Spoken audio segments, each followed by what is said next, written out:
Today, we can be faced with many trials and tribulations, but what you think about yourself could possibly stunt your growth. Who you surround yourself with could do the same.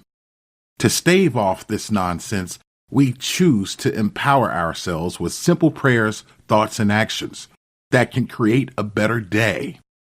Imagine making a mental and spiritual decision to be a beacon of inspiration.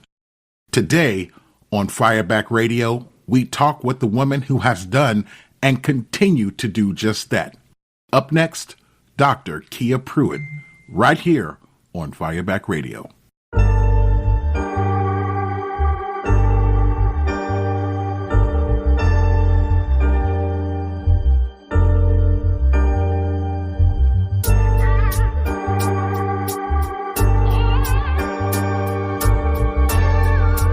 From days of long ago comes a legend.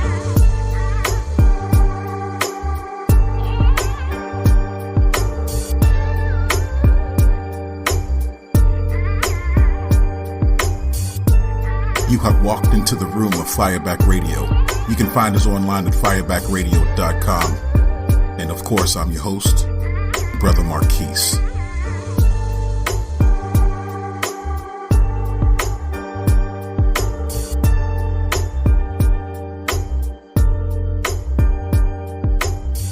Dr. Kia Pruitt is an author, professional life coach, and an educator.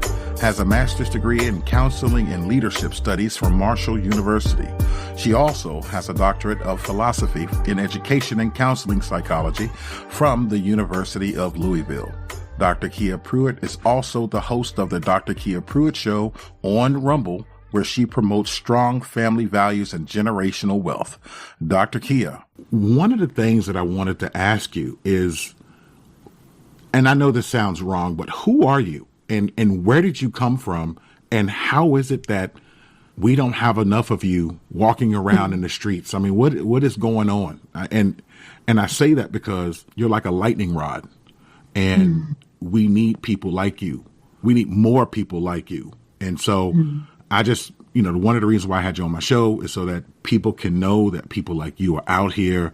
And I wanted to know, again, how did you become Dr. Kia Pruitt?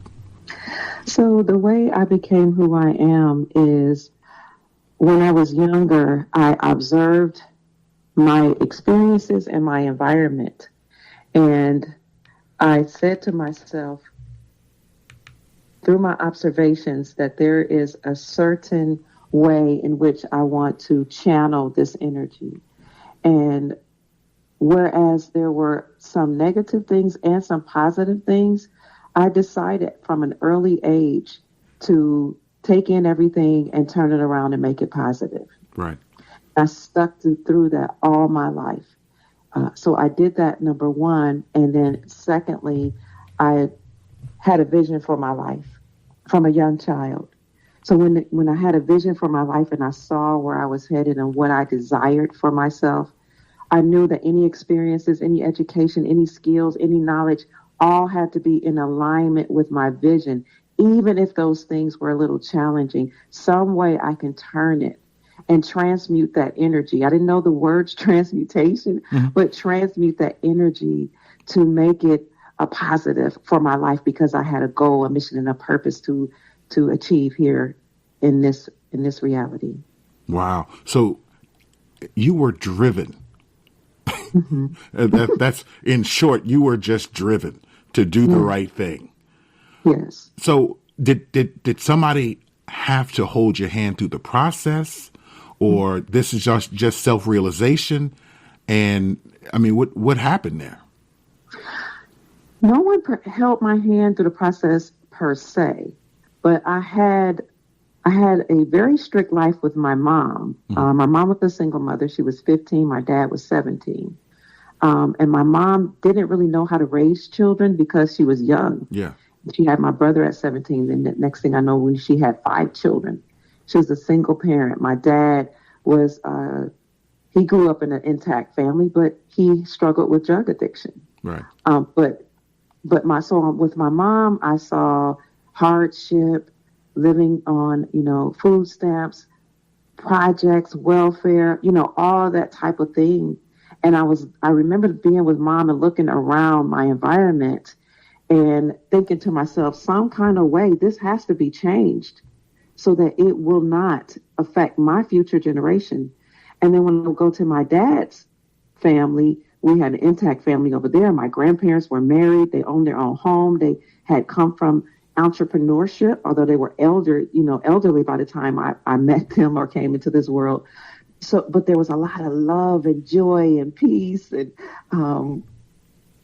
Christianity and Christian principles and family values. How my dad ended up strung out on heroin, I do not know. But even though my dad had those issues, he taught me beautiful principles like how to eat well, right, how to be a vegan, how to drink water, how to exercise. And, so when he had his times of clarity, he would teach me things. And then my grandparents taught me about love and family values. And even when I would go back home to mom, even though we were struggling, mom taught us how to read when we were young. She had me at 15. She said, if other children are outside playing, you will read. So we grew up without a television. And anytime mom wanted a television for herself, she would only allow us to watch educational programs. But we grew up, for the most part, without television, without music at mom's house. And she was studying the Nation of Islam because she wanted to get her life together. Right. We read books by the Honorable Elijah Muhammad, How to Eat to Live. We learned discipline. We learned structure through the Nation of Islam, even though there was chaos all around us. And mom was struggling, with trying to manage children and welfare, blah, blah, blah. And then she just had a moment of enlightenment. And she left the Nation of Islam but took the principles with her. Mm-hmm. And she joined a church where they told the woman who became my aunt, because I ended up marrying her son, the woman that was the pastor of that church, said, everybody in this church, I'm sick of hearing people say that we're all poor. So you have 30 days to get off welfare, get a job, and go to school. What? Yes. 30 days. So my mom said, okay. She started crying. She shed her tears. She said, I have 5 children. I don't know what to do. By this time, I was a young teenager or a preteen. And mom, she said, okay. She went and got her GED. She went and got a LPN. She became a nurse. And so even though we were still struggling, it was still hard, and she was trying to navigate relationships. And some of that time we were in the projects until she could get us out into the suburbs. I kept looking around and said, I'm going to choose all the good, everything good mom's doing, everything good that the pastor's doing. You know what I mean? And I'm going to put that in my life, and I'm going to use it towards my future. And anything I don't like, I'm just not going to do it. So I saw a lot of single parent households. Yeah. I said, I'm not going to do it. I saw a lot of people carousing and having experiences, sexual experiences. I said, I'm not going to do that. I'm a virgin. I'm going to be married as a virgin, and I'm going to marry a man in the church. And at the same time, the church that we were a part of at that time were grooming us. You get married. You take care of children. There are gender roles. And those were the same principles that my father's mother, my grandparents, had taught me whenever I would go stay with them. Yeah. So, there's a long way to say I just looked at what was good, what was righteous, and I incorporated in my life. And I said, I'm not going to be a single parent because I see we're struggling. I'm not going to have children by multiple men. This is just me. Yeah. Because I know that men value chastity and men value women who love their bodies and respect their energy and their life. Hey, hold on. Wait a minute. I mean, say that again for the people in the back about men loving women that are about themselves. Say that again. Holy crap. Men value women who are good stewards of their mind, body, and emotions. So men value chaste women. Men value women who don't allow a lot of negative energies, whether it's sexual energies or negativity in their bodies, period. That's just how men are designed. And that's something to be lauded and applauded and appreciated. because a man is careful about who is going to cultivate and nurture his seed. Men are for procreation, provision, and protection. He wants a woman that he knows is going to nurture her seed. That's a characteristic of a woman, is nurturing. It's hard to nurture a man's seed if you have a lot of negative energies in your body, in your yoni space, or your private parts. Men value chastity for that reason. I need a wholesome woman who has kept her body for me, because a woman is designed for the pleasure of a man. Wow. That's scripture. Wow. God said that he created, man in his image. You report up to God, but he created the woman from man. If you're a Christian. Yeah. Wow. Okay. And for his pleasure, he created the woman to be a help meet for him. People say, she's my helpmeet, but they don't necessarily understand that. Help meet for him, help designed for him, help worthy of him, cultivated for him and his pleasure. And that's the way the church and the community that my mom, she took us out of the projects and she put us inside the church. The community taught that, and it was in alignment with what grandma taught when I would go stay with grandma. Yeah. So you teach the woman how to be trained to be a wife, because a woman is the feminine expression of God. The man is the masculine expression of God. So they have to work together. That's the law of gender. The law of gender, there are two genders. They have to work synergistically together in order to be whole and complete and healthy. Yes. So you have to, when you understand that you are designed for the man, then you know that and you have to know what a man desires. He desires a chaste woman. We need to teach those principles again, because it's the truth. It is the truth. I got two teenage boys, and they are men and boys, young men. We are an interesting people, I guess you could say. Mm-hmm. And just in my experience, that's actually what I look for. Mm-hmm. That's exactly what I look for. I mean, you got people who got the looseness going on, and let them have that. But I don't want a body count. I mean, everybody knows and everybody has seen. I can't even marry anything like that. Because for me, that does not give me any gratification, knowing that this woman has been sliding down a sliding board of men for a long time.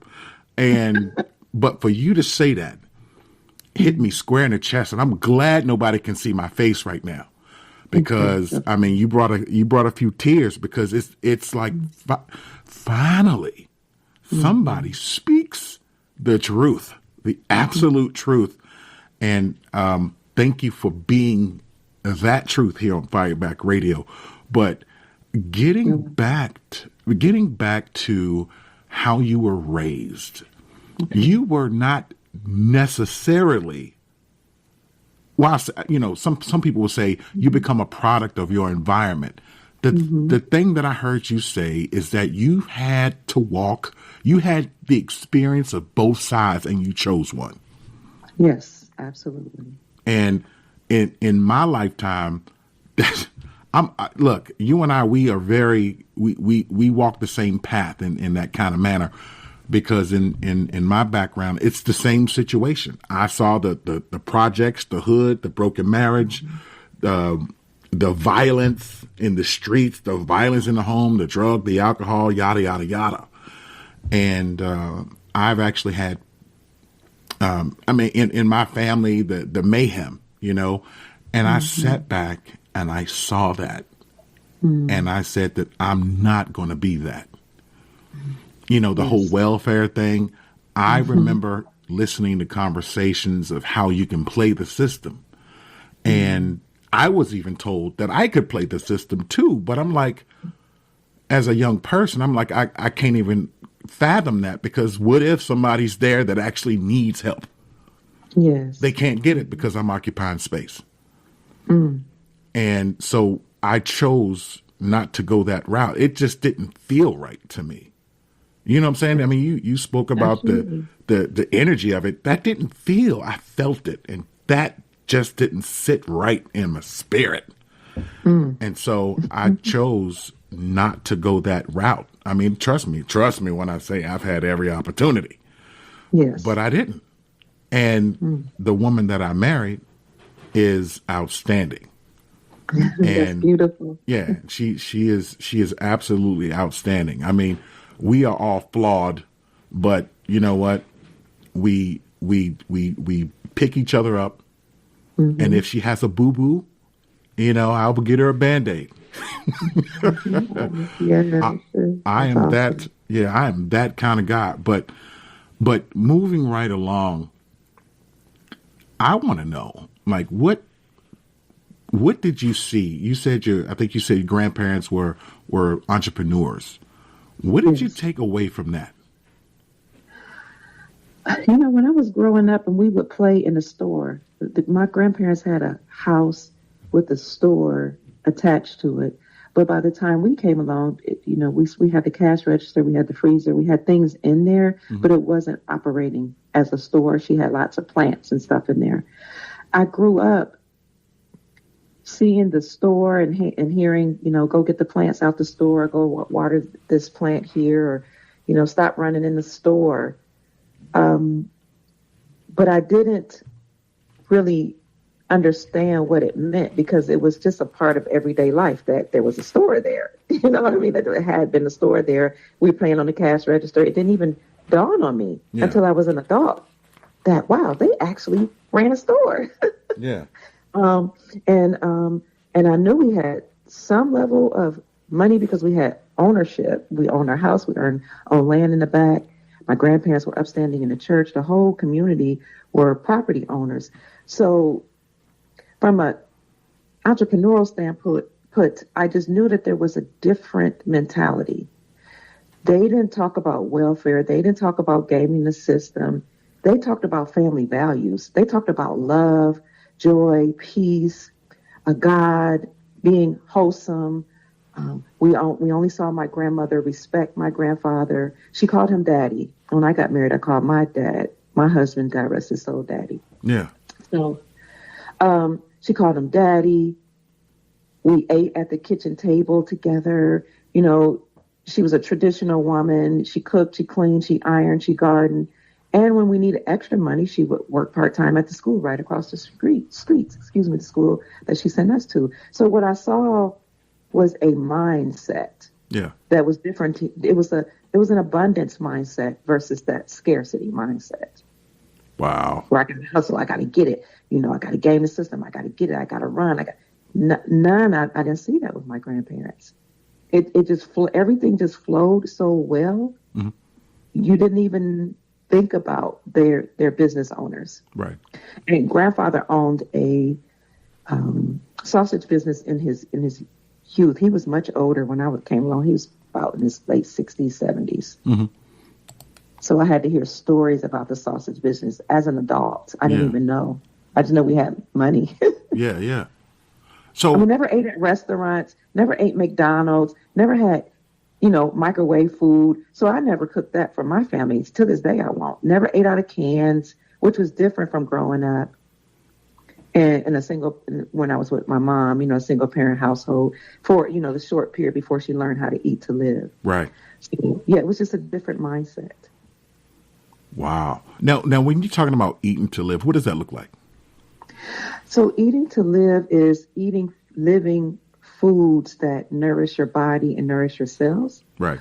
So that would be raw, fresh fruits and vegetables, fresh, fruits and vegetables, I should say. And if it's cooked, it's lightly cooked because according to the Honorable Elijah Muhammad's book, those foods that are still living, they nourish your body. Where if you overcook them, or if you eat only cooked foods, then, your body may have a hard time digesting. So when I was in the Nation of Islam, we learned to juice. In the projects, I tell Mom all the time, because she's sometimes hard on herself and say, I did my best. I'm sorry I wasn't perfect. I'm like, Mom, in the projects, you taught us how to juice. Yeah. What? We didn't eat sugar. Who does because that? sugar kills you. If you ate candy, you had to have honey, and then we rarely ate candy. So eating to live is eating living foods that sustain your body. And we also learn to fast from the time I was a small child. So you go periods of time without eating food so that your cells can regenerate and your body can dispel or get rid of the dead cells or the disease cells and replenish your cells. And that happens through fasting. You can heal your body. So you learn that when you eat to live as well, to go through periods of fasting. So I've been doing all of that since I was a child. And so that's what I mean by taking the positive, because people think of the Nation of Islam like, oh, there was some, scandal associated with that, et cetera, et cetera. Elijah Muhammad may not have been perfect, but I understand that when you look at the word perfect, this is what I mean, it's a choice. Life is a choice, like you said. Perfect means you have to exegete and eisegete the word. You exegete, you look at the etymology of the word, and then you eisegete it, you look at the word within context. Perfection means to be whole, to be complete. It doesn't mean you do everything correct all the time.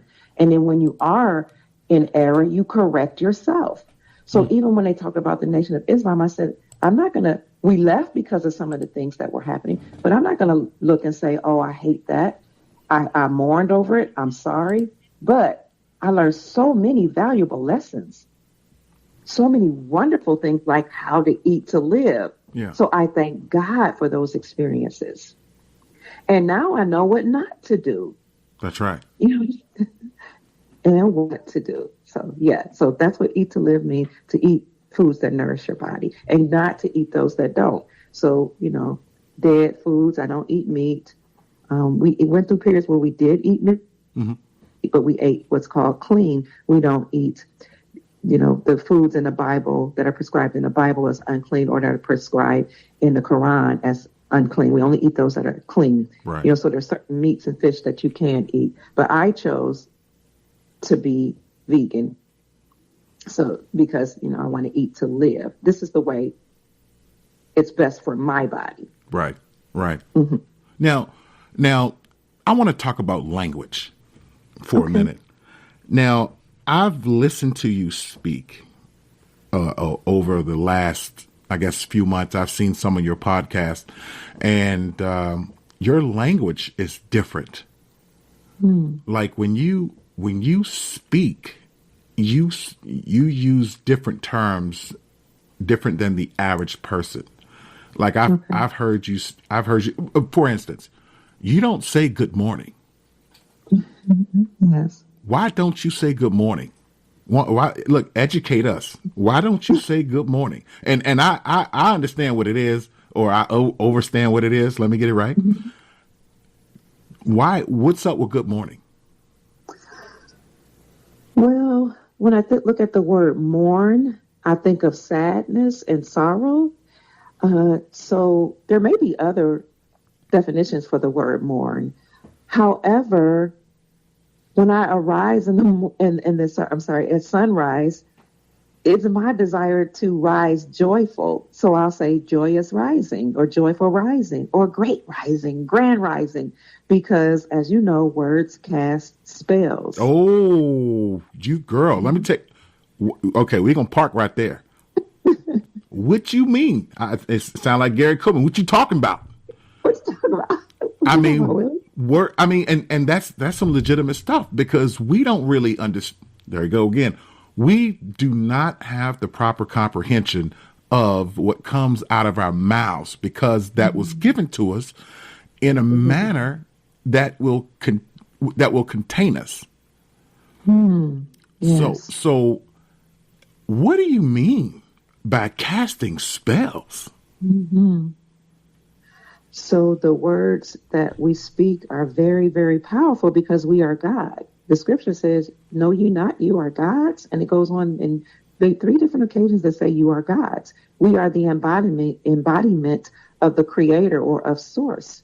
So whatever we do and say and think actually manifests. Yes. Words cast spells. So if you cast words of positivity, that's what will manifest and multiply in your life. If you cast words of negatively, the same will happen. Negativity, the same will happen. So when I arise in the morning, see, I have to even correct myself. At sunrise, I want to think of joy. I don't want to think of mourning. So I say grand rising. And when I don't say it, I catch myself. And correct myself. That's a complete shift in thought. And you have to be careful. This is what I tell my kids. You have to be careful what you think. You have to be careful how you think. And you have to be careful of who you surround yourself with as they think, because they will cast themselves into your mind. And next thing you know, you're doing what they're doing. And next thing you know, you're caught up in some shenanigans that you should not ever have been involved with. And it's a shame, though, that most of us learn the hard way.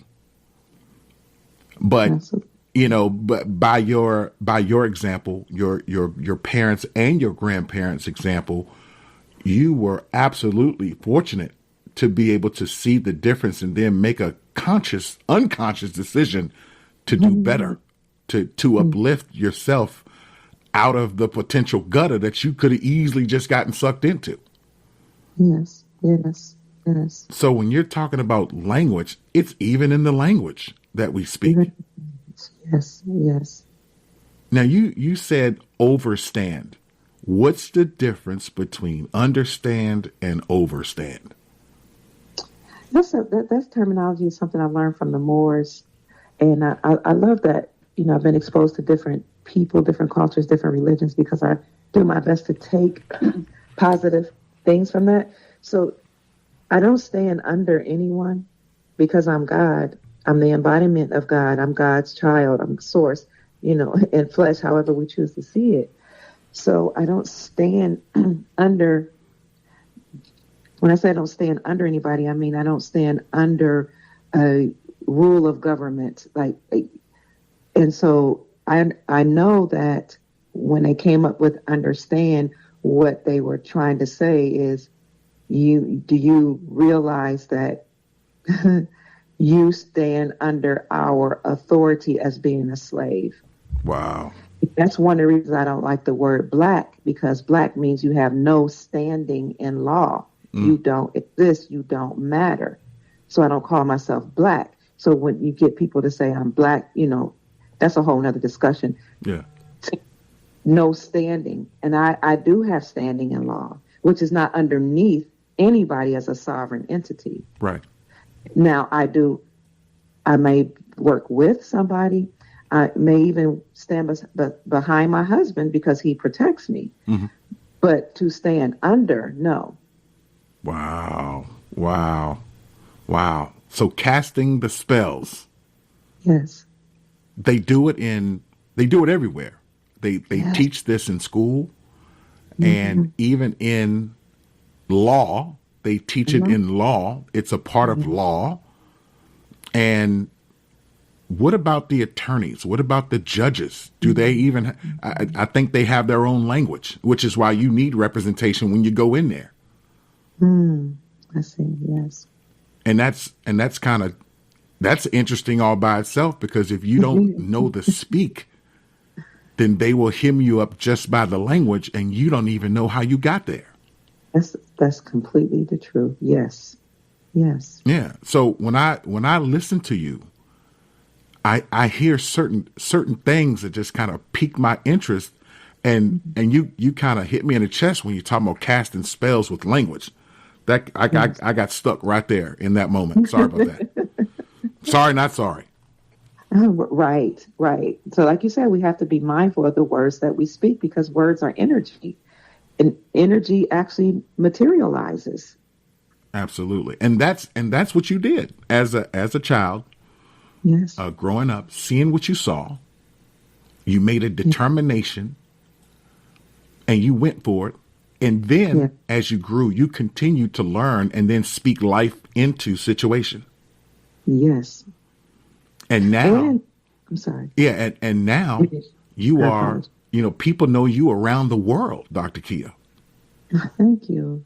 I mean, I don't know if that was your plan, but because you are who you are, because of what you've done and what you've experienced, and then what you share, people know you around the planet.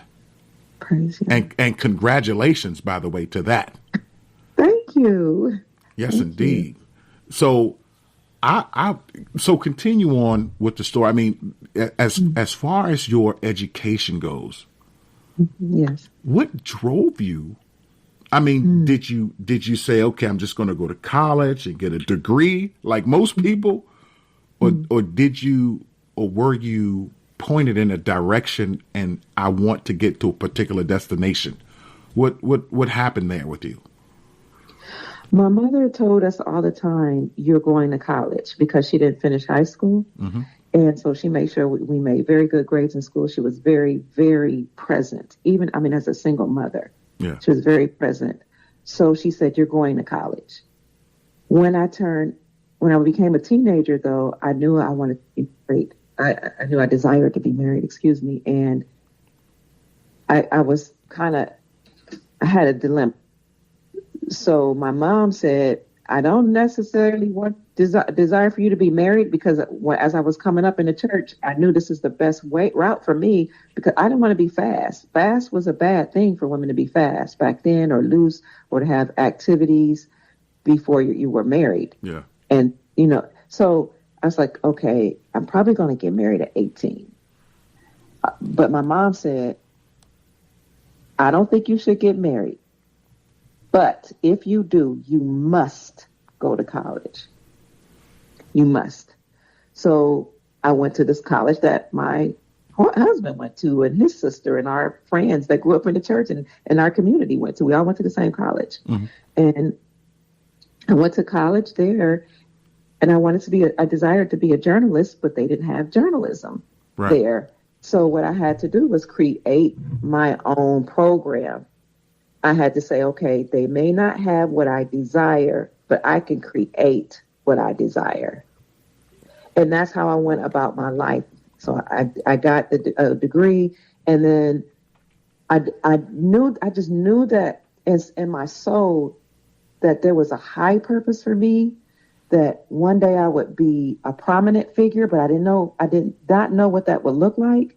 Yeah. And so I said to myself, I have to not only get a degree, but I have to get the highest degree possible. Because while I was in undergrad school, I studied psychology, sociology, economics, a plethora of things to create my own degree. Right. And one of the things I learned was Abraham Maslow's hierarchy of needs. And he talked about self-actualization that sparked a light in me, and it ignited a fire in me. And so I have to become highly self-actualized and reach my maximum potential until I reach transcendence.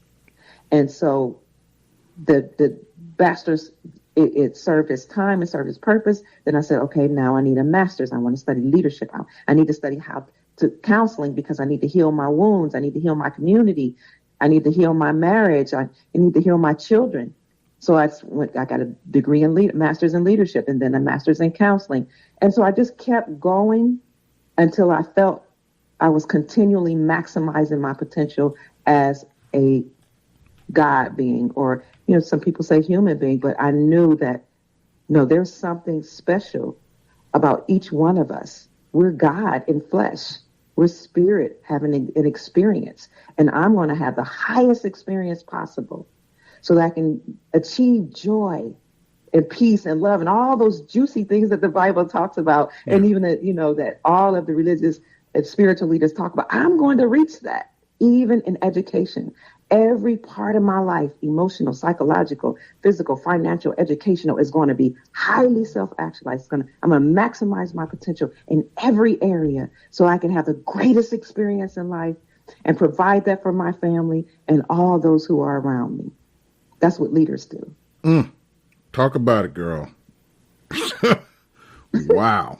I mean, that right there is when as you spoke, that was clarity and determination. And that's it seems like that's how you exercise. I mean, you had an intent. Yes. And undistracted. you made it to a point to where you did get your doctorate. I did, yes. From the University of Louisville, nonetheless. Yes, Research One institution. Yeah, that's right down the street from me. I mean, Yes, that's right. yeah. I'm about an hour and a half away, but it's right down the street. So, absolutely. So that's awesome. That's awesome. And thank you. And it took time, brother. It took me 10 years to complete my doctorate degree, because that's a degree you have to do on your, after I achieved my 2 masters and my bachelor's. But the reason why I'm bringing up it took 10 years, because I still had to go through life and I had setbacks. So I want to paint a picture that although I knew my purpose was to be highly self-actualized, and actually my purpose is to deliver God's people and help bring people to a place of maximizing their potential. Right. So I had setbacks. My husband and I separated. I want to paint a picture, and we had issues and sickness, and and family going through separation and all that, and trying to figure it out. And then I said, wait a minute. The scripture says, suffer yourself to be defrauded. So it doesn't matter if you think he has these issues. There, in some way, you have to take accountability for how anything you may have done to contribute. And you have to take accountability for how he may have processed things. You just have to be accountable and responsible. And go back and talk to your husband and heal the relationship.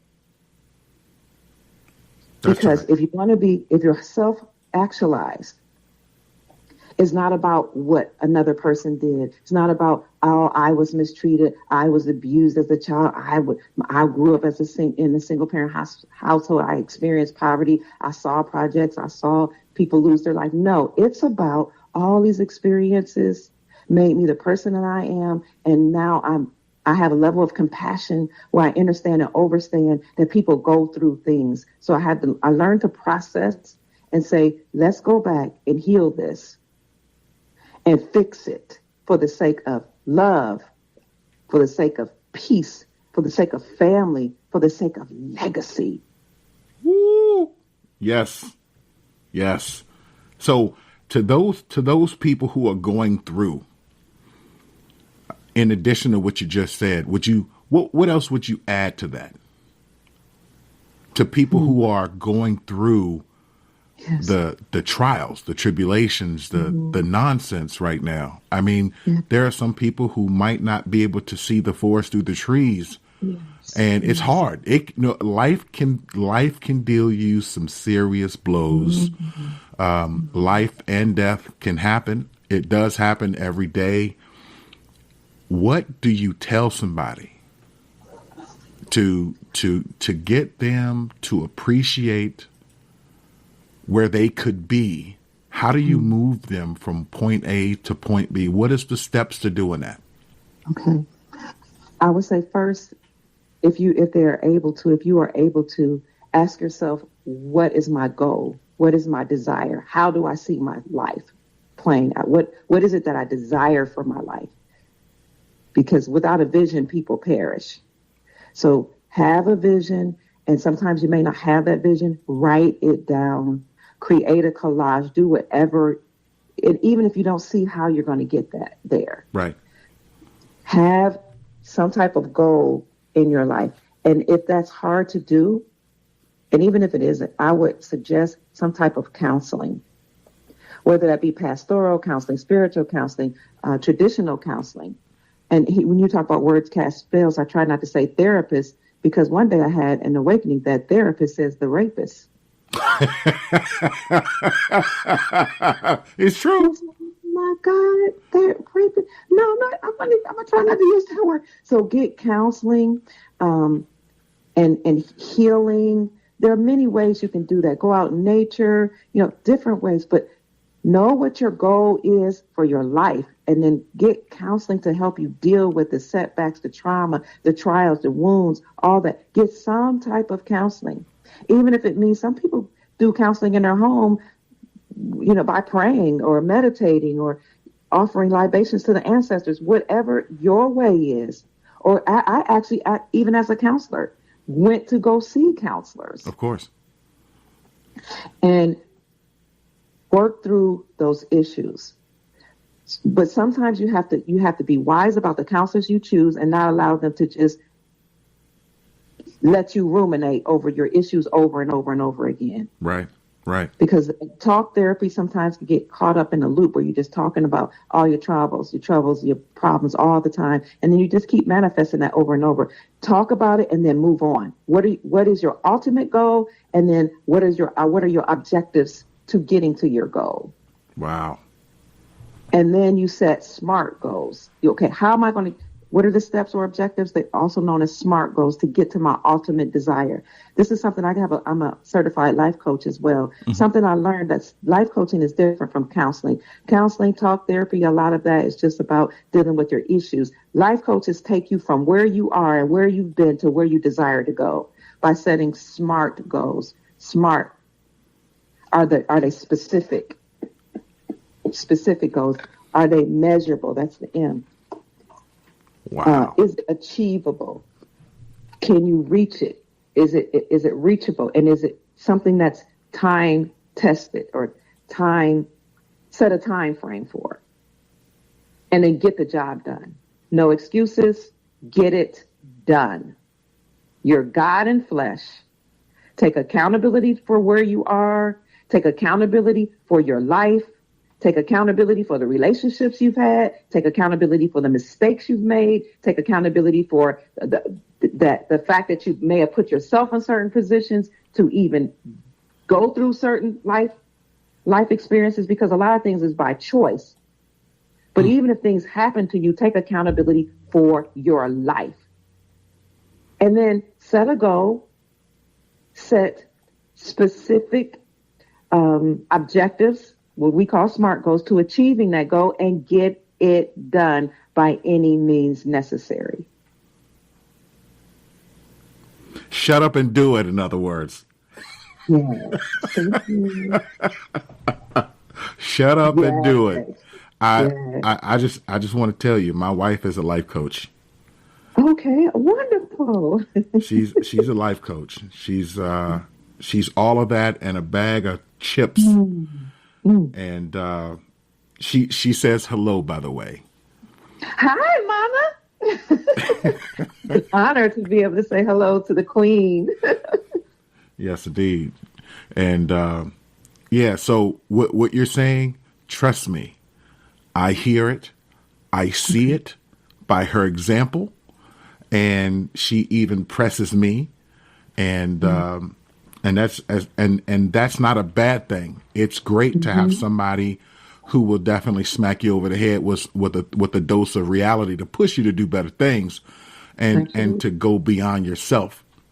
And no matter what, you can do it. Just stay on course, stay the path, as they say. And the thing about being a woman is that it's such a beautiful gift of being a woman, because you can push your man. And a lot of women that I have coached, because so many of us are, in this reality, we're very masculine and aggressive and hard spoken and harsh kind of, because that's the way we were designed or cultivated in this type of reality, in this age. However, you as a feminine woman can press your man just by inspiring him and making suggestions. That's right.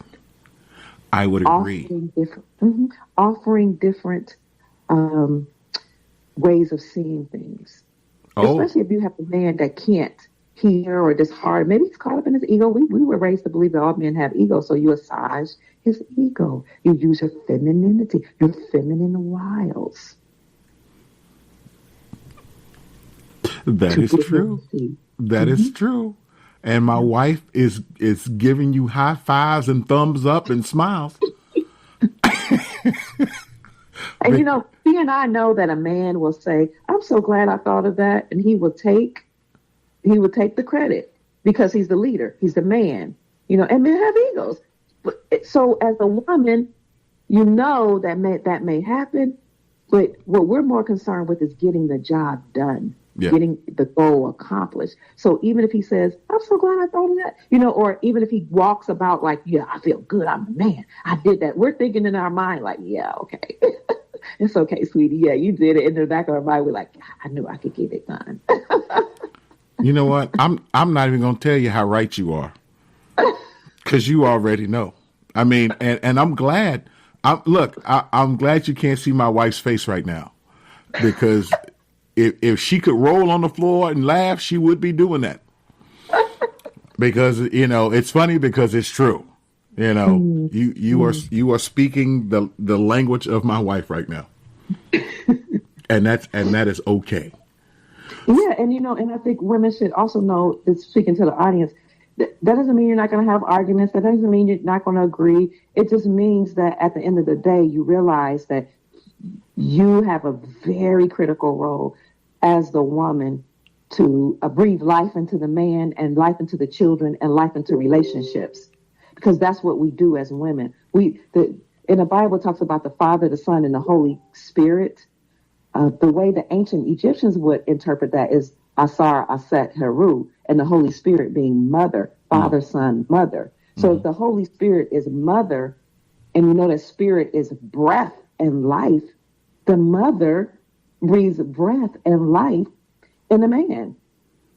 So absolutely. Even if we have issues, even if we have arguments and disagreements, at the end of the day, we know our power is to breathe life, and we'll correct things quickly.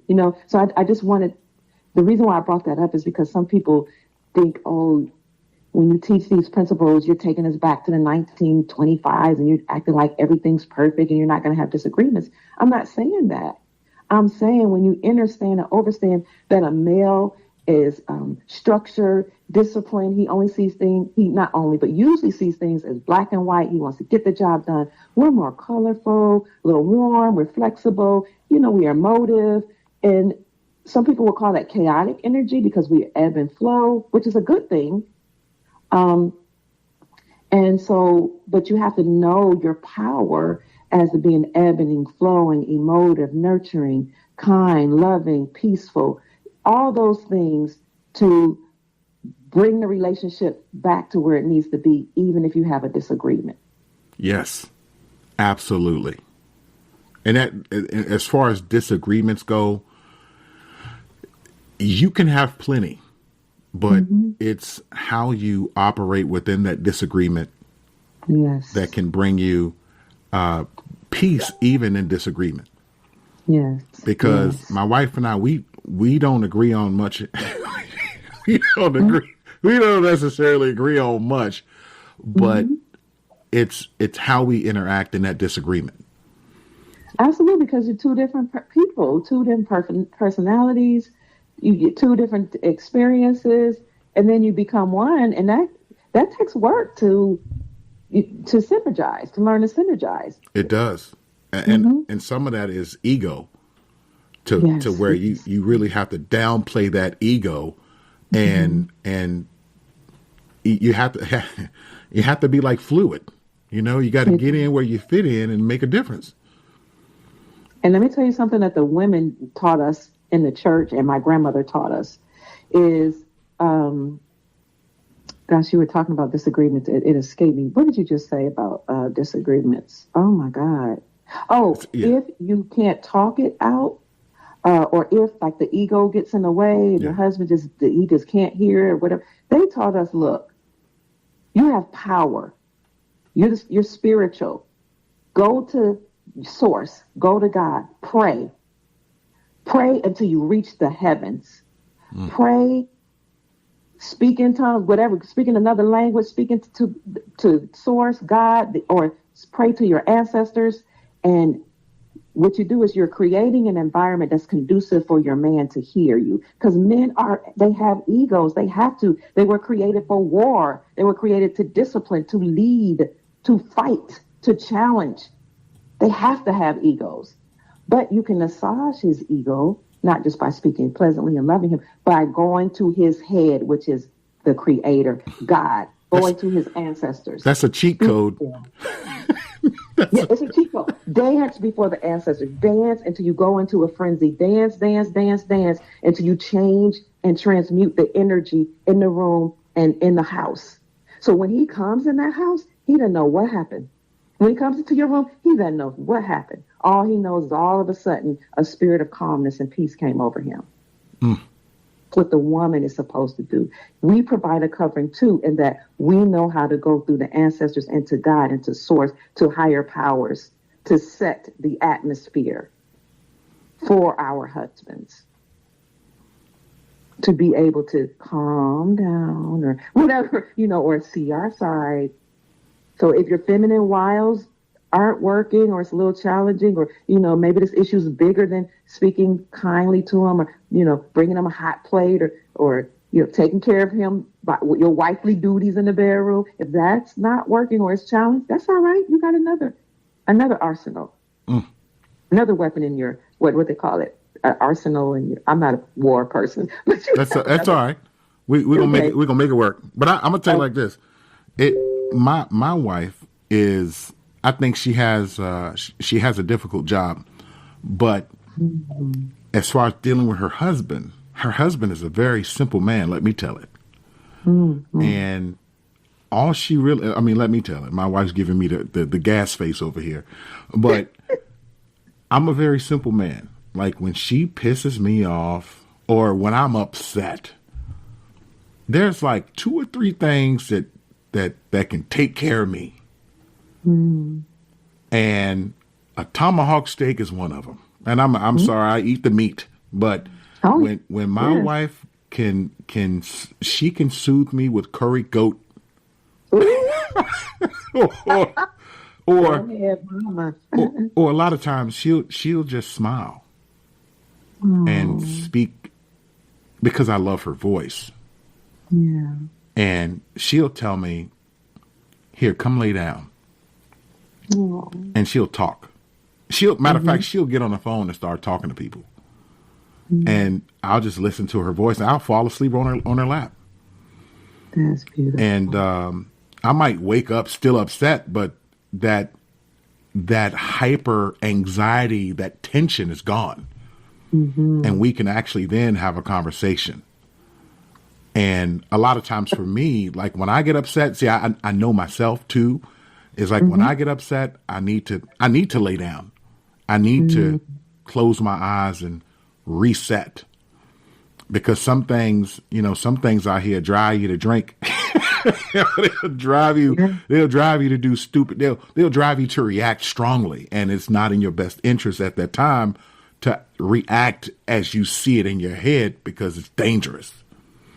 A lot of times you need to see an issue, and before you react, pack that stuff away and just make a U-turn and just go the other way. And for me, take a nap. And when you wake up, you're able to deal with it a bit better because that first snap reaction usually is. Somebody said one time, they say issues happen in 60 seconds. Because think about it. 60 seconds can determine life or death. That's right. And in some cases, it's not even 60 seconds. It's 30 seconds. Yes. It's just long enough for you to process and be like, okay, I'm going to, do whatever it is. But for me, I want people to understand you can have a life-changing event in 60 seconds. So before you do something stupid, pause and think about what that 60 seconds is going to do for the rest of your seconds. Absolutely. Absolutely. Because you do not want 60 seconds to mess up the rest of your life. And there are a lot of people going into jail, going in right now, or going into the hospital because of 60 seconds. How long is your life? But the wrong 60 seconds can ruin the rest of it. But that's powerful. Yes, yeah. But on the other side of that, in that 60 seconds, you could save somebody's life. Yes. Because of a decision that you made for the positive. You know, you got yin and yang, you got negative and positive. So let's go to the positive. You know, it doesn't have to all be negative. I mean, let's put the weight on the positive side. let's do that. And that's one of the reasons why I like you so much, is because when I see you, your energy is so fresh. And again, if I had a button, you know, if I was God, I would hit copy paste, copy paste, copy paste, because we need more people like you out here in the world. We need more people that we can see who's driven and who's determined to go from point A to point B, and to have people come alongside you to help you, also to be a witness, not only to your struggle, but to your success as you go through. Yes, sir. Because that testimony is strong. What you said early when we started the conversation, that's some strong stuff. Because easily you could have, right now, you could be in a very not so pleasant atmosphere. Yes. But by choice, you created opportunity, and you capitalized on opportunity, and your mindset stayed where it was supposed to be. And now you are your sunshine is hitting everybody. Your sunshine is hitting everybody. And I want everybody to understand that, or understand that you too can make proper decisions. Even though you may not have decisions, make the best out of your situation. Yes. You don't have to live in the gutter. You don't have to be in the dirt. You know, you can start there, but definitely don't end there. Or don't continue to stay there.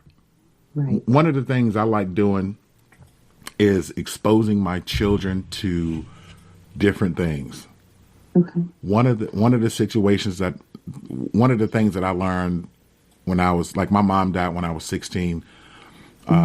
I was exposed to a lot for a 16-year-old. And then from a 16-year-old going forward, I went into the military when I was 18. To be exposed to a lot, you're able to see both sides instead of just the one side. Because if all you see is negative, then you are what you eat, basically. That's right.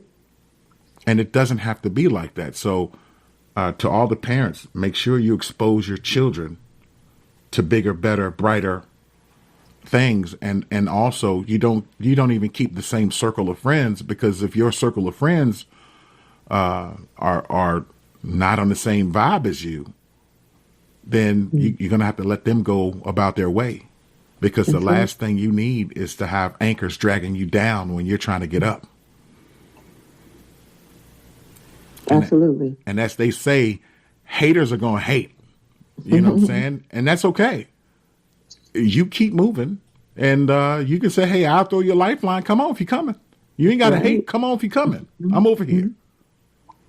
There's nothing wrong with that. Nothing at all. And sometimes when you live your life, you know, on a certain trajectory, and you a life of positivity, you're giving other people permission to do the same. Absolutely. Now they have a mentor or somebody to look up to. Absolutely. Absolutely. And they'll be calling you. You're my mentor now. They'll be calling you because they want to know how. Yes, yes. And matter of fact, that's one of the reasons why I invited you to come on, is because I wanted to know. I'm like, what in your life brought you to this point? Because we all go through stuff. What makes you so different?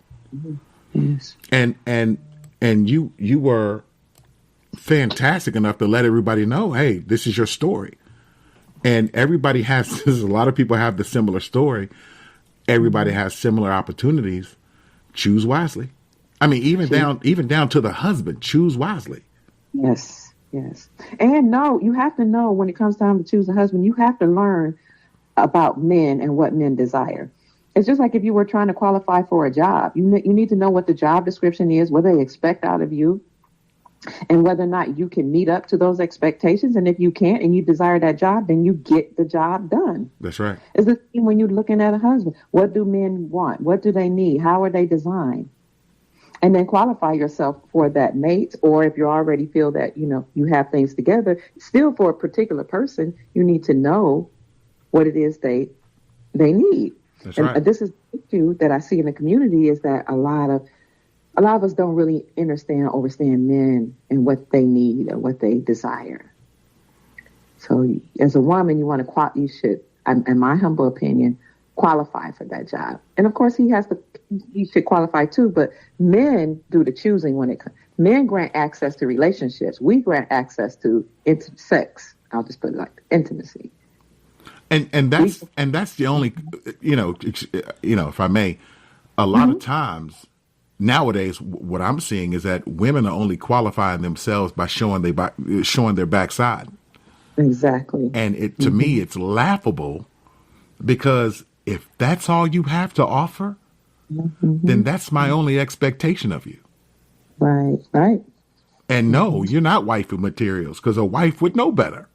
Right. Mm-hmm. You know what I'm saying? A wife would know better than just to show her.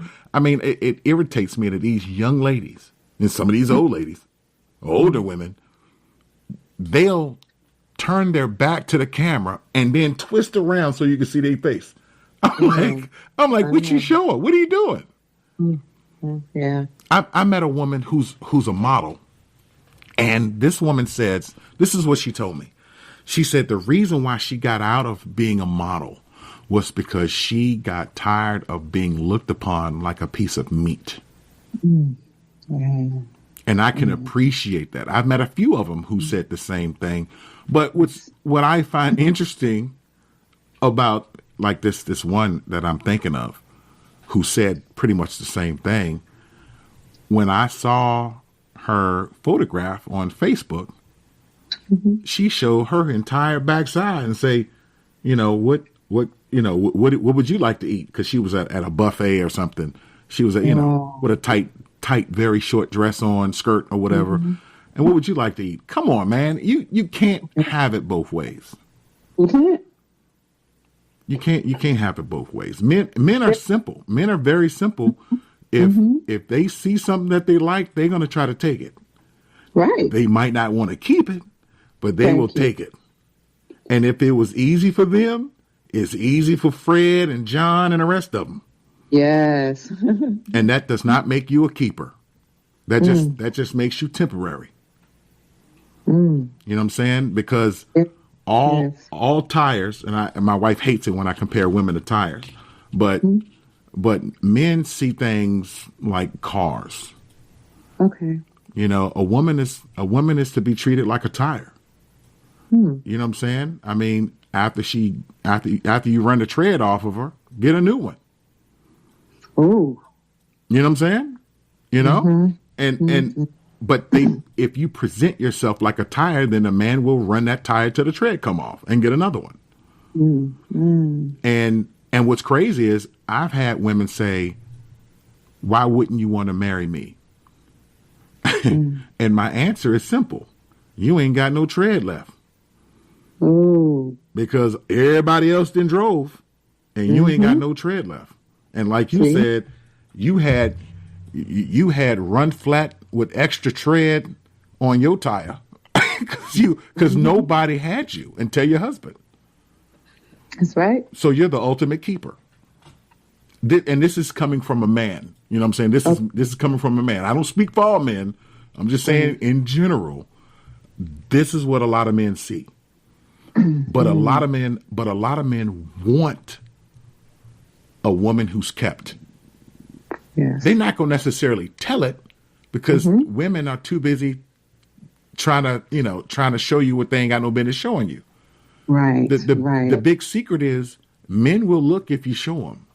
That's right. Men will take it if you give them. That's right. Men will chase it men will chase you until you break down, and you break down. Then after they wore the tread out, they'll toss you to the side. But if once the man finds beauty, brains, and keeping yourself away from the physical nonsense, the right man will say, heck yeah. And the right man will run, not walk, to the store and grab himself a ring. Yes. And he will probably throw it at you because it'll get there quicker than bringing it to you.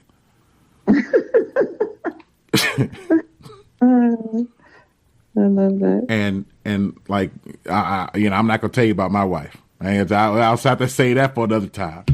But we kind of had a similar story to that. Matter of fact, I'll tell you like this. I never bothered to ask my wife to marry me. Okay. I just told her, I said, we're gonna make this a little more permanent. Oh. And started planning for a wedding. She didn't even know.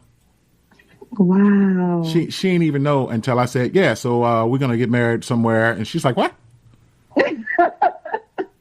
And she tell me, she goes, so I just went along with it just to see how long that was gonna last. Whatever, Next thing you know, we practicing, rehearsing for a wedding, and then she realized, hey, this is serious.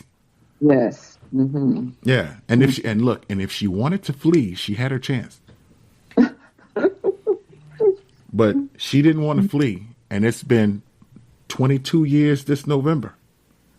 Wow. Yeah. Wow. Congratulations. That's beautiful. Yeah, and trust me, it was not without work. Mm-hmm. And I had to do a lot of self-evaluation. I've had to do a lot of core energetics. I've had to do a lot of everything you can throw at it. I mean, it's crazy because my life has come a long way of learning about who I am. You actually did yours just in conversation. It seems like you overstood that relatively quickly. Whereas for me, mine was a curiosity of ebb and flow. Okay, so if I turn here, what's the outcome? If I turn here, what's the outcome? Now you step. I mean, it wasn't perfect, but that's what I did. Yes. And just in 2022 and 2023, my wife and I had some major breakthroughs. And some of them breakthroughs almost broke. You know what I'm saying? Some of them situations we had some ugliness, and it was devastating. But just as bad as it can get, it can be as lovely and pleasant twice over. Mm-hmm. And right now we've that cloud has moved on, and we are sitting in a very, very good sweet spot right now.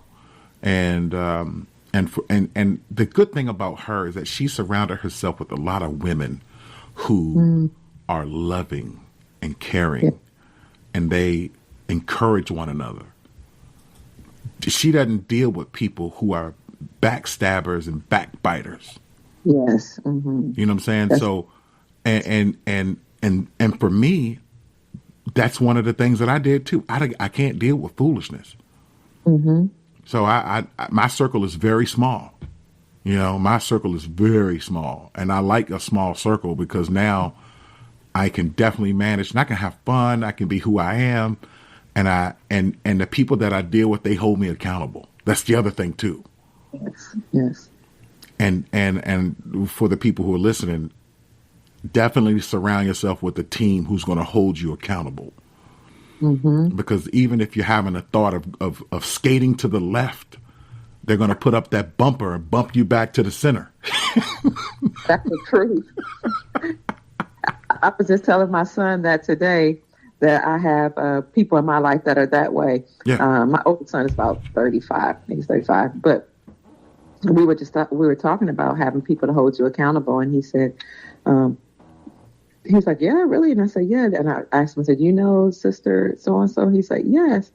I said, I did a video one day, and I used a word that she said was inappropriate. And she called me on the telephone and said, I know that you're a speaker, and I don't know if I used a word or a phrase or something. She said, and I watched her videos. She said, this one was a little less tasteful than what I expect of you. Wow. And I was like, ma'am? Right. And it wasn't like out of the way, or what she was saying was, as a person that's a leader, you have to be mindful of every word that you use, every connotation, and say things in such a way that it uplifts people. So she said, I need you to take that video down and redo it. Ooh. I said, yes, ma'am. Wow. And you know what? It you guys have respect. Yes. And sometimes people will tell you things even you don't see. Yes, that's right. And my wife used to tell me something similar to that. Mm-hmm. She would say, in reference to pain, she would say, when somebody's having pain, if you don't feel it, doesn't mean that it's not real. Yes. Because it's real to them. And if it's real to them, then it's real. That's right. My wife, she doesn't say that too often. And I think because she doesn't have to, because I remember it. And I carry it with me because, and that's crazy. Because usually husbands don't carry much of what their wives say. At least that's what the world would say. But a lot of things my wife would say, like that right there, that's hers. She said that. And that junk stuck to me like peanut butter in hair. And so she didn't like that peanut butter and hair, but that's how it stuck, And so, but that's amazing. But look, I wanted to move on because we're getting a little short of time. Your thing is strong family values and generational wealth. Yes. Now, I can appreciate the strong family values and the generational wealth. Talk to me. We're gonna do both. Strong family values. Talk to me about that. How do you bring values to your family? What do you do? This is why culture and tradition is so important, because whatever your culture is, your tradition, the things that you learned from your ancestors and the people that came before you, that put you on a path to being a healthy, well-adjusted, loving, kind being. Those are the things that you pass down. And so you teach guiding principles or values and traditions to your children, maybe by the way you instruct them. Right. And by the way you live by exampleship. Right. So it's my custom to be pleasant and to be to be righteous, what I would call righteous, according to biblical principles, according to the principles of Ma'at, because they're the same. But that's my value. That's our values, and I pass those down to my children by teaching them, whether it's sitting at the table or having family meetings, but more importantly, living them. For example, my husband is deceased, and even during times of separation, I was approached a lot by men, period, but especially married men. Mm-hmm. I'm not especially, but there's a principle that says, Ma'at, that says, not thou shalt not commit adultery, but I have not committed adultery with my sister's husband or my neighbor's husband. So in the morning you rise up and you say, I have not stolen from my neighbor. I have not committed adultery with my neighbor's husband. I have not done this and that. No, I'm sorry. In the morning you say, I will not do this. I will not do that. So I live that. I will not. And then before I go to bed, I have not. So when I know I have to go to bed and say, I have not committed sin against my neighbor, and I have not done something with her husband. I have not stolen from my neighbor. I have not offended God. When I know before I go to sleep, I have to say I have not. I'm not going to do it. Wow. So I taught my children that by instruction and by the way I live my life. Anything that I can't do in the light, I am not going to do in the dark. That's integrity. Integrity is one of my principles. It's part of, it's a guiding principle.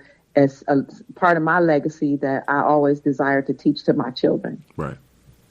So the way you teach them is you instruct them and you live it before them, because what you do, as you know and have said, what you do speaks way more power than what you speak. Absolutely. And they are watching everything. Yes, they are. And it's funny. They don't even know that they're watching. I mean, they themselves don't even know that they're watching until they have. My son just walked in. Until they are having a moment, and the memory of what you did comes to them, or their actions are motivated by what you did. A lot of times they don't even realize that it's you, that they were watching the whole time. Whole time. Yeah. The whole time. And like I've even talked to my daughter, all my children, the other day, like when they go through different things, and I can say, you haven't seen your mother do that. Or have you? No, ma'am. Okay, so if you have not seen me do that, then I expect you to raise to this high standard that I set before you. There Period. you go. There you go. There you go. And that's something for every parent. And I've actually said that to my boys. I say, when have you ever seen me do that? Right. I haven't. Then okay, then you need to understand what you're doing, son. Follow me. It's okay. It's okay. I won't tell nobody. Right. It's okay. It's all a part of growing pains. That's right.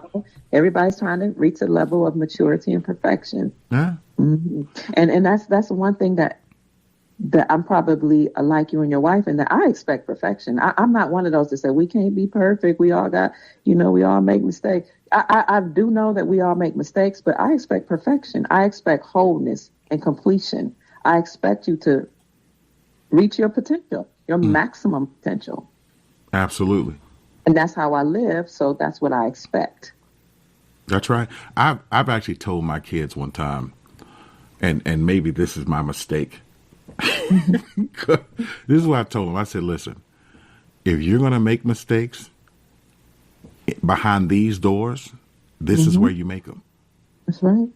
Because once you get out there and you make that mistake, it's not going to be pretty, because the world don't love you like we do.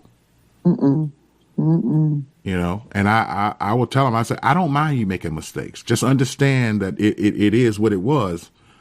And let's learn from it and move on. Because again, like my son who just walked in the door, he's 18 and he's earning his freedom a bit more now, because he needs to be a citizen, positive citizen. When he walks out that door, he is not going to be a deadbeat. He is going to be, and he wants to go to college. So he'll be a senior this coming year. And his idea is to go to college, and that's fine. So he wants to go to college up in Muncie, Indiana, which is fine. Let's do that. However, what we're going to do, once you make your decision final, what we're going to do, we're going to set you up to buy a multifamily house. Oh, I love that. And you're going to live in one and rent out the others. And don't let with the what they say about the right hand. Don't let with the left hand know what the right hand is doing, or something like that. Yes, that's it. Yeah, and I told them this is what we gonna do. We're gonna set you up to where you can just live nicely, but you can't tell people this is your house. You can't tell people this is all yours, because once you let that cat out the bag, it's all said and done. Right. And that kind of goes into the whole generational wealth category. And for me, it's since I've done real estate, it is real estate. I've wholesale real estate. I've been an agent. Matter of fact, I'm going back to become a real estate agent for the state of Indiana. And people know me as a truck driver. I've done a lot in my life. And one thing that I wish I would have done that I didn't know is how to build wealth. Yes. And now I have a clue. I have a clue. I've collected some silver. Awesome. Yeah, I've collected some currency. We won't talk about the currency. You know what I'm talking about? Right. I do. And I've even showed my kids. And what's cool about wealth, about money, and this is what I've done. Like when I would sell some real estate, let's say I had like $30,000 cash on me. Mm-hmm. Okay. I would bring them to me and I would give it to them and say, hold this and count it. Ooh. Ooh. and I did that because I want them to understand it's only money. And if you got it and don't have it, because you got it, you know you can get it. So getting is not the problem. Keeping it, that's a whole different conversation. But I wanted them to touch it, feel it, smell it, smack them across the face with it, play with it, throw it in the air, lay on it. You know, everything that people who never had money do with money once they get money. Yes. You know, and so now once you have it, it's old hat. So every time when I get money, I always give it to them so they can hold it. Okay. So they understand it's just paper. Yes, absolutely. Yeah, it's just paper. It really doesn't have any value. Just I'm like, read it. Read what's on it. And what's crazy is it's a Federal Reserve note. It ain't say nothing about money. It's just a note. A substitution for currency. Or for real currency. Right. So one of my things is that I wanted to educate them on money and wealth and how to go about getting it without having to necessarily go to work for it. Now you're going to have to go to work, but when you work, I want you to work smarter. I wanted you to work with something in mind that you can go and make the money work for you, so that when you become 20, 30, 40, you ain't got to go out there and work 80 hours just to make $5. Yes. Yeah. So talk to us and give us your story about generational wealth. Why is that so important? Well, my husband taught me that. I was 18 when I married him. He was 20, but we had been high school sweethearts. We liked each other, I should say, in high school. And he used to love to study real estate tapes. Back then, they had those little cassette tapes you could listen to. Yes, I don't know if you remember those. And he would listen to real estate tapes, and he also was a handyman. He could fix anything as a teenager. And so when we got married, he could fix things. He could build. He built his mom a bathroom. He worked on a church. He built structures, people's additions on their house as a teenager and as a young man. So when we got married, he told me that, when we have children, I'm going to teach our children. And he did. I'm going to teach our children how to build. At the same time, he was a phenomenal musician. He could play every single instrument, the major instruments, organ, keyboard, pianos, drums, saxophone, trumpet, trombone, guitar, lead guitar, bass guitar. He could teach. He knew how to play all those things. He taught himself to perfection. So he said, what I want to do is I want to teach our children these things. And he did. And he said, all these skills that I'm passing down to them will help them to not only work for themselves, but build wealth. And with this knowledge of building, you play the music as a musician for entertainment, but also to make money. And you go to work, whether it's for yourself or for somebody else, to make money. And then like you put it into real estate. Right.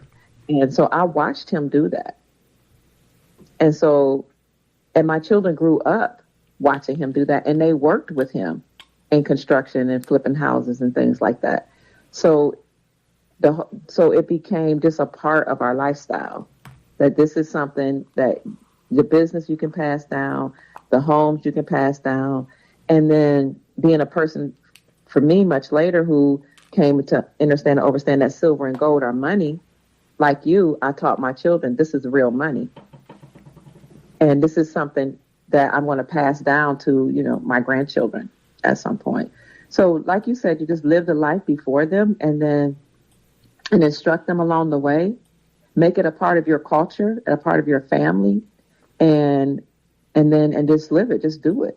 And so that's what I do. And even with the currencies and the precious metals, I take my grandchildren to acquire them if we're going to a local place, and I let them hold it in their hand, and I give them silver jewelry, just things like that. They love it, but they don't look at it like, oh my God, I'm rich, or nothing like that, because they just look at it like this is a part of our life. It's a part of our tradition. Yeah. Wow. So make it a part of the tradition. Yes. And that's see, this is stuff I really wish I paid attention to back when I first got married.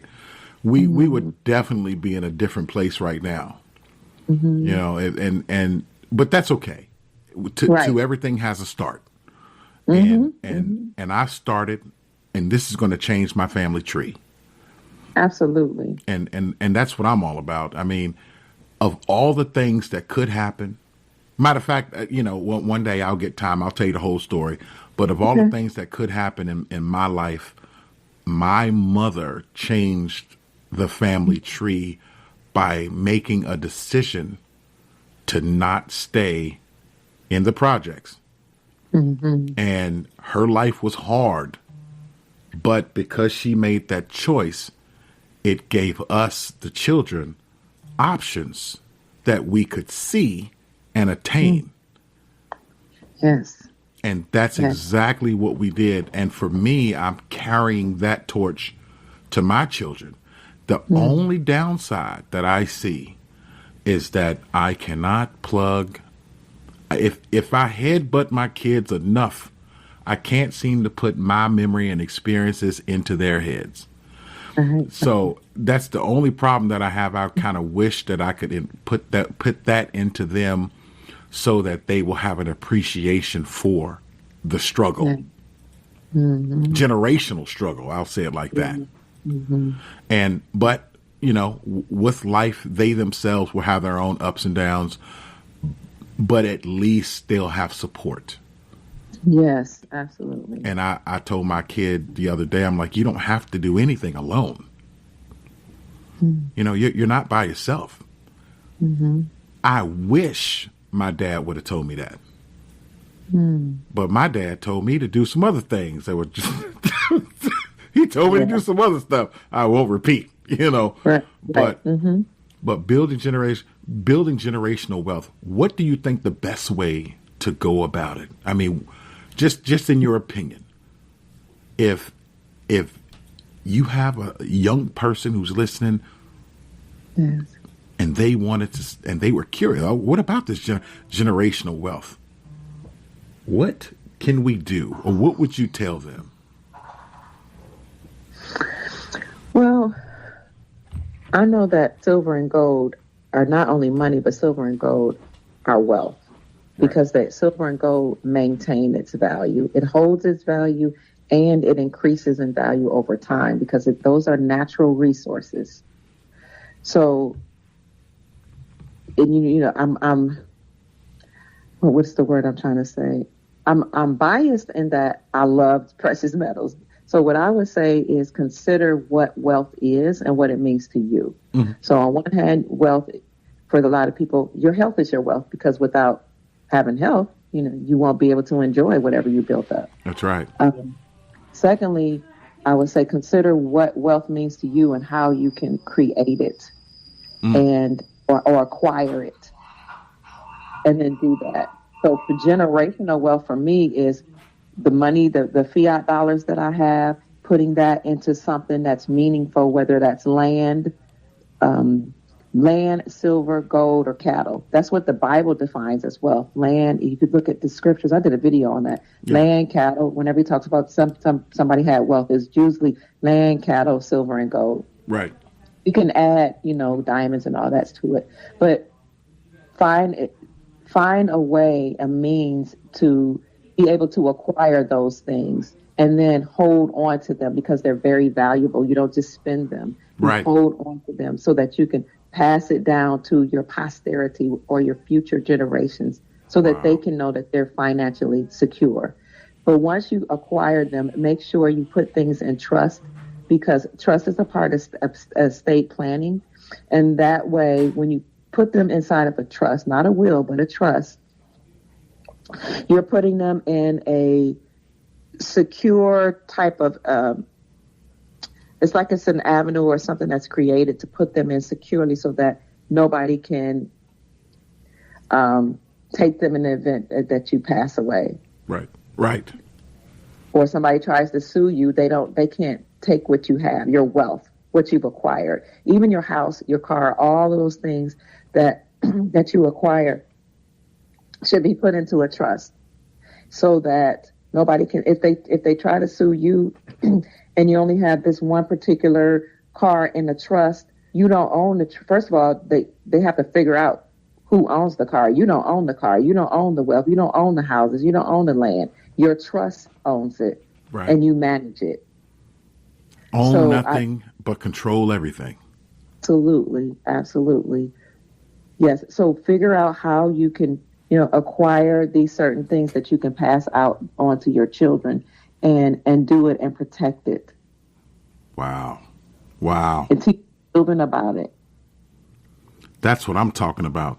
And you can't beat that, because once you store up generational wealth, nobody can say that they're poor. Nobody can even speak poverty, because you're not. You don't have it. Mm-hmm. And that, you said that earlier about somebody was speaking that. And I'm like, I've heard people say, well, we always going to be poor. I'm like, the devil is a lie. Yes, he is. All the faith. Yeah, I say we is not me. Okay. Yes. Yeah, we go back to the language. This language and energies. That's why I'm so glad my mother didn't allow me to watch television. I don't know this whole. I never knew that slavery existed until I heard somebody talk about the movie Roots. Yeah. And then I saw the documentary later on in life. But even that Roots story was a story that was fabricated. The gentleman, he was sued by Harold Corlander, the creator of Roots. Yeah. And he said he sued him for plagiarism because he stole his story from the book that this Caucasian dude, Harold Corlander, wrote called The African. So Alex Haley allegedly stole the story and the characters and created the Roots story. So it did lead me on a path, though, to look at my history and to figure out my ancestry. And I realized, and I thank God, my family we weren't slaves. And this is the thing about listening to and believing somebody else's narrative. It's not always your story. And even if it is your story, it doesn't have to be your future. That's right. So they play these slavery movies over and over and over, and songs, low vibrational songs, to keep you with a lack mentality, scarcity mentality, and a poverty mentality, which then manifests into a reality of poverty. That's right. That's exactly right. Mm-hmm. And getting into, like you said, low frequency movies, low frequency music, and that stuff is contagious. It is. And I've seen it. That stuff is contagious. I'm not going to tell you what happened, but I understand when you hear something enough and you have a little bit of talent, you then recreate the crap that you just heard. Absolutely. And then claim it as yours, but you don't even know that you're under a contagion. People don't even realize that they're under a contagion. They're under the enemy's spirit. Yes. When they do this stuff. And then they always wonder, what's the problem? I just told you what the problem is. Come up from there, put some sunshine on it, pour some bleach on it, pour the Lord on it, do what you got to do, and free yourself from it. Yes, absolutely. And then start over. And because we are accountable and responsible for our own lives. Yeah. So, and we have the power to create any type of destiny that we desire. Absolutely. And now it is time to create. What do you say? Manifest your destiny. Absolutely. Yes. It's that time. It's time over for being pacified. I just learned that they are stuck out, not to be in politics, but I do usually do some studying of politics. But I just heard that the Supreme Court did away with affirmative action. And, I know some people feel yes, some people feel no, that was a bad thing. But what I see about that is, okay, now we're going into a reality where we're not focusing on what I don't have, I need somebody giving me a hand up because of whatever happened in the past. We're really going to a new reality where we can create whatever we desire with our own power. Yep. By the help of Creator, source of God, of course. But Kia Pruitt, personally, I don't want your handout. I'm going to create my own reality. Mm. I don't want your leg up, a leg, nothing. I don't want your extra help, nothing. And this is, as a community, what we need to do is start creating our own schools, our own businesses, our own banks, go back to how we used to be. And you don't need anybody to give you anything. Yeah. Because they give it to you, then they can control you. Yeah. It always comes with strings. Mm-hmm. Always come with strings. Looking at the welfare, they'll say something like, "Oh yeah, we'll give you a place to live. You only pay $25 a month." Yes. You have electricity and heat. Only another $25 a month. The only stipulation is you can't have no man up in here. Mm-hmm. You can't have no husband up in here. And should you be able to if you're dependent on Zaddy because he's your man? Look, government turned out to be. They made government into husband. They really did. Yeah. We got tricked, brother. Yeah. We got tricked. When the government can give you a handout and give you Section 8 and give you food stamps and stuff, so you can be here, but you can't have your husband. That's the stipulation. Then for some, not all, but some women, it's like, well, I don't have to really work on this marriage. Uh-huh. I got a way out. Yeah. Yeah. I remember having a disagreement in my young years because, I was a virgin when I didn't know much about life. And I had a disagreement with my husband. And back in those days, you weren't allowed to. See, I didn't even speak out against my husband. My kids can't believe it. They're like, wow, Mom, like you people wouldn't think you really, this is real. Because I didn't speak back to my husband or anything, right? So yeah. I had a disagreement. And I cried. I walked to my grandmother's house, my maternal grandmother's house, about how we didn't get along. And I was like, he won't hear me. Because I didn't really know how to use all the tools that the elders had given me. And I said, can I stay here for a while? She said, oh, no, you can't. What? You made your bed, you lay in it. That's right. You married that man, that is your husband. I will not stand in proxy for your husband. What? This was a single. My maternal grandmother was single. This ain't the one that had the loving 2-parent household. I'm talking about my mother's mother. Yeah. You made your bed, you lay in it. She met me at the door, didn't even let me walk in. Goodbye. Whew. Woo. Them words I bet you I went back home and learned how to submit to my husband. I cried and said, honey, he said, where were you? I went to Granny's house. All right. Don't let that happen again. Now let's sit down and talk. Goodness gracious.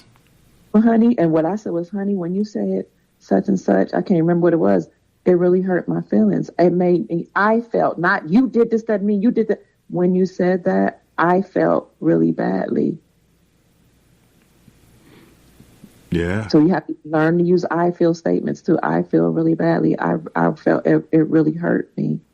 And then we were able to talk and rectify it. But what if she would say, yeah, girl, come on, live with me. Don't worry about him. You know what? Anyway, so then we can get you a Section 8 apartment. You know what I'm saying? Yeah, sure enough. Food stamps and a job, and we'll get you some daycare that'll help you go to work like a slave. You know what I'm saying? All this stuff. But what if she had said that? Ooh. That's a different dynamic, has she said that? Yes. But when you give when you give us all these extra things, and a lot of women like to go to the most extreme cases. Yeah, but men were abusive and men were cheating. First of all, in 2023, there's not a lot of men that's knocking women upside the head for no reason. Right. So stop. As the young people say, stop the cap. I remember one time saying, Mom, Dougie, that's her son, and I could talk.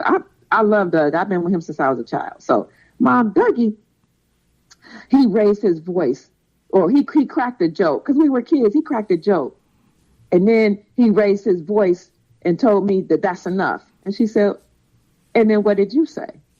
I was like, huh? Ma'am? What did you say before it had even escalated to a certain point? And see, you ask a woman, what did you say? What did you do? We get very, very offended.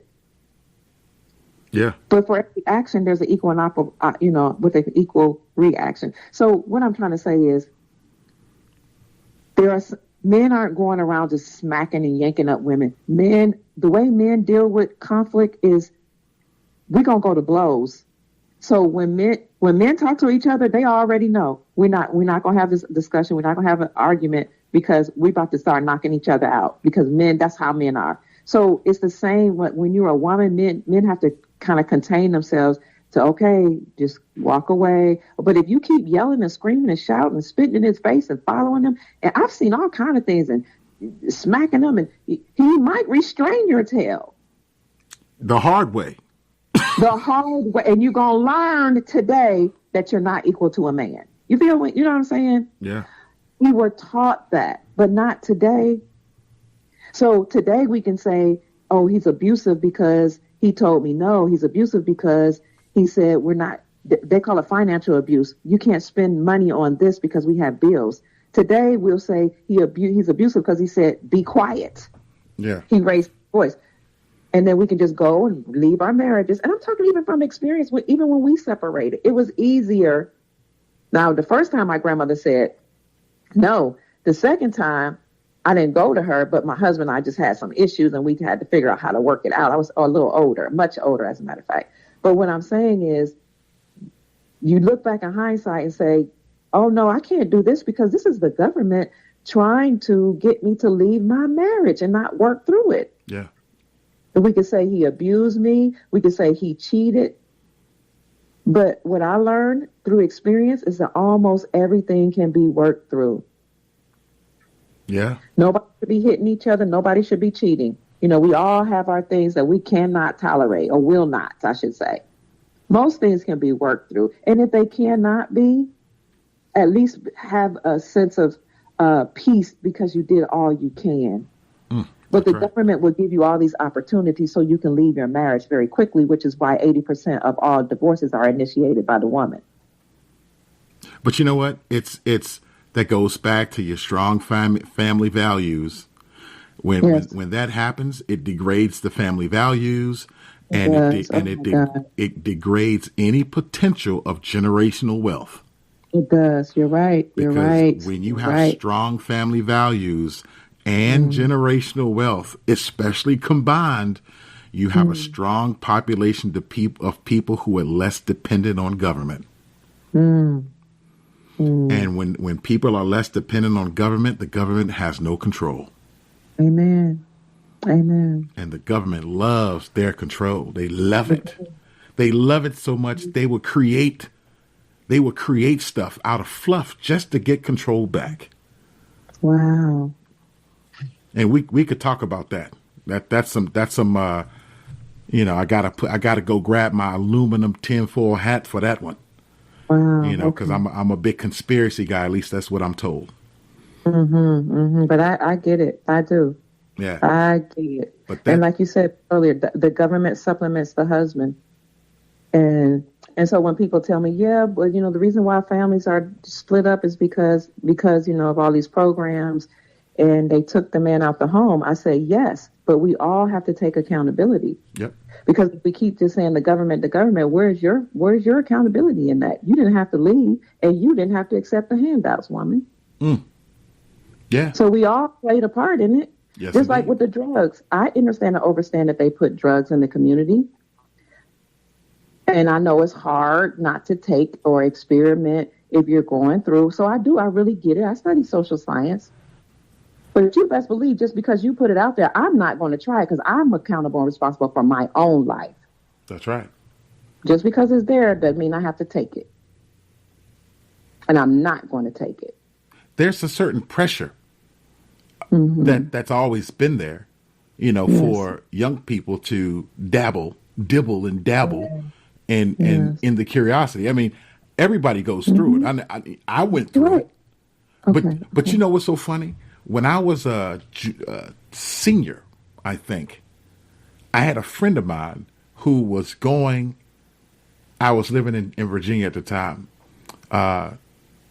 They were going to go take some, I don't know what it was, but they were going to go into a cave and just kind of hang out in the cave and just take, do some mushrooms or something. I was like, yeah, I'll go. Because it sounded fun. And it sounds harmless too. It's mushrooms. Yeah. Yeah. Something you eat. Yeah. So I never did that before. I'm like, it's not like, doing crack or anything, And so, but this is what she told me, because it's so funny, because she knew the kind of guy I was. She pulled me to the side. She said, Marquise, this ain't for you. Wow. Yeah. And she herself was going, and she was cool with me, but she was like, no, this ain't for you. And she said it in a way that I actually heard it. Okay. I mean, I don't know what kind of frequency she was giving off, but that thing resonated strongly, and it hit me. I'm like, well, okay. And I was good after that. I had, since that time, there was no curiosity. I mean, now mind you, I grew up in a household who was bringing it home, growing it in the backyard, bringing it in the boxes, the whole nine. I got a whole backstory, but I never needed the opportunity to do it until that moment.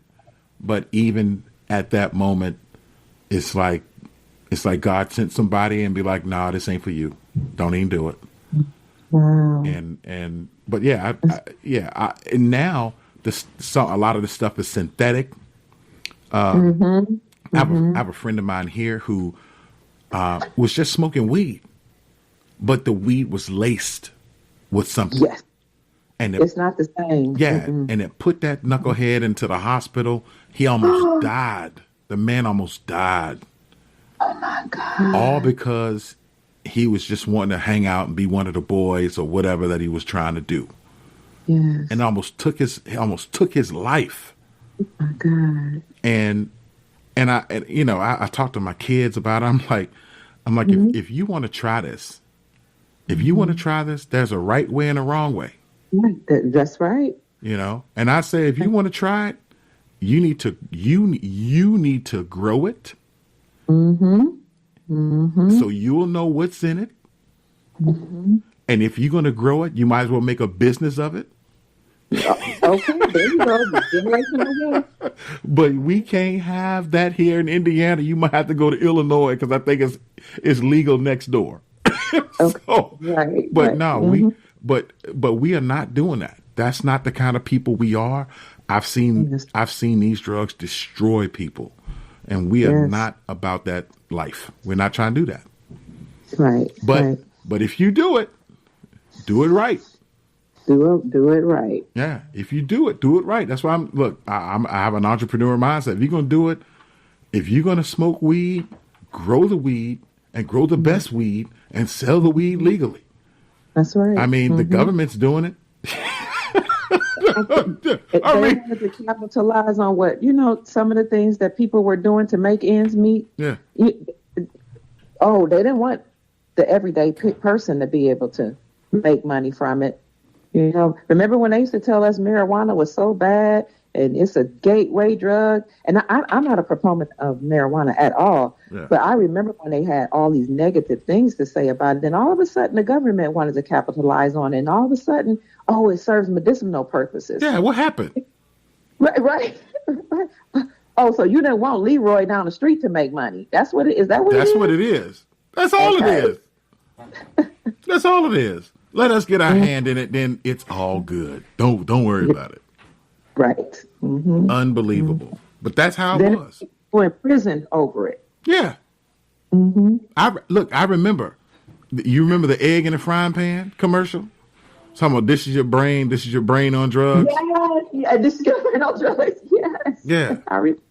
Mm-hmm. That was, let me tell you, that was a great commercial. It was great. It was. Loved it. I mean, it didn't necessarily influence me, Right. but you know, they played it so much to where it was always in the back of mind. But I'm like, yeah, I'm good. I like eggs though.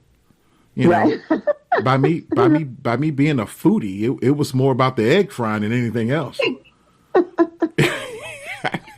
Funny. I know that's bad. I was like, I just want to see the egg fry. That's good. It's great stuff.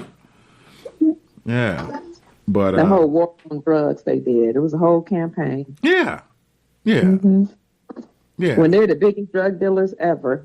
Exactly. And that's the other thing that people don't realize, or people realize but they don't say nothing about, is that like for instance, it blew my mind that American soldiers were once guarding the poppy fields in Afghanistan. I just learned that recently. Really? Yes. Yes. Girl, Just recent. just Afghanistan. So now you try to figure out, so why did we go over there in the first place? To take control of the poppy fields. Yes, something. Mm-mm-mm. Now, all this drug, all the war on drugs, all the people, all the little people being arrested, and you got U.S. military soldiers guarding somebody else's welfare, all the while fighting the same thing that you're guarding over in this country. Yes, that's horrible. You want to talk about biting your own face? But the thing about it, for me, it was, we here need to understand the game and not be a part of it. Right. Yes. Correct. Because once you understand the game, you know the game is rigged. And George Carlin said this one time. He said it's a big club and you ain't in it. I remember that. Yeah. And he was so right, because I don't know who I was talking to about Jeffrey Epstein, but it's amazing how people like Jeffrey Epstein can get a pass, but people not like Jeffrey Epstein go straight to jail without a pass. Yes. Don't pass go. Don't collect $200. You going under the jail. Throw away the key. Go directly to jail. Yeah, but the game is rigged, and once we understand that the game is not for us, we can win. Right. We can win and create our own game. Yep. And our own rules. That's one thing I like about this system, about the system collapsing, the economic system collapsing, the government running out of money. They're about to collapse because now corporations ending, banks collapsing. Now it puts power back in the hands of the people. We have to create our own systems. And that's our own banks. And that's the thing. We, the people, need to realize that is the play. And we, the people, need to realize that is the empowerment that we should strive for. Yes. Yes. We can no longer literally cannot afford the 1%ers to continue to control everything, because it is not for us. Because as you know, the 1%ers, they want to relieve themselves of a third of the population.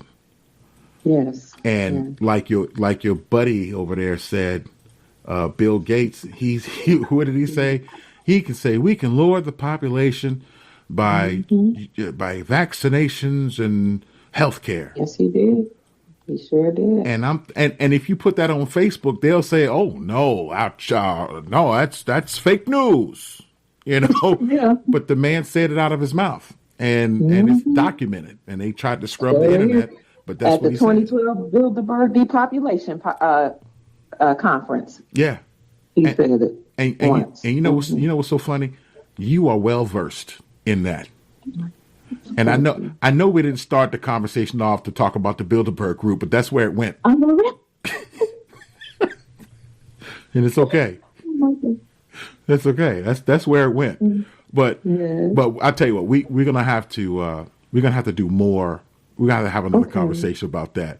But any last words, my dear friend, about generational wealth, having confidence, uplifting? Give us a kind word and send us out on a high note. I would just say that strong, healthy societies are built upon strong, healthy communities. Strong, healthy communities are built upon strong, healthy families. Strong, healthy families are built upon a strong, healthy individual. So it's very important for each of us to do our best to become whole, healthy, joyful, and complete. Do whatever it takes to get there. And then from there, it branches out and restore your families. Help your families to also become happy, whole, and complete. If your family is what people will call broken or it's some type of fracture, you have challenges, do all you can to bring everybody together. Sit them down and do all you can to restore the family. Even if it means that you have to say, I'm sorry, can you please forgive me?